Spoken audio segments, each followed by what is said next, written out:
ଦୁଇଟି କୁକୁଡ଼ା ଏବଂ ଚିଲର କାହାଣୀ।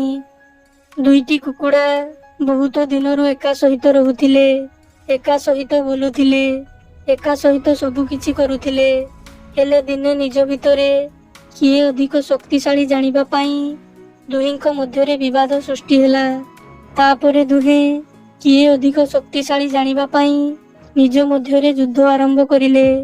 କିଛି ସମୟର ଯୁଦ୍ଧ ପରେ ଗୋଟିଏ କୁକୁଡ଼ାକୁ ବହୁତ ଆଘାତ ଲାଗିଲା ଏବଂ ଆଉ ଜଣେ ନିଜକୁ ଶକ୍ତିଶାଳୀ ବିବେଚନା କରି ଚିଲ୍ଲାଇ ଚିଲ୍ଲାଇ ଡେଇଁବାକୁ ଲାଗିଲା। ତାପରେ ଗର୍ବର ସହିତ କହିବାକୁ ଲାଗିଲା, ମୁଁ ହିଁ ହେଉଛି ସବୁଠାରୁ ବଳବାନ, ମୋତେ କେହି ହରାଇ ପାରିବେ ନାହିଁ। ତାକୁ ପାଟି କରି ଚିଲ୍ଲାଇବାର ଦେଖି ଉପରେ ଉଡୁଥିବା ଏକ ଚିଲ ତଳକୁ ଆସି ତାକୁ ଝାମ୍ପି ନେଲା।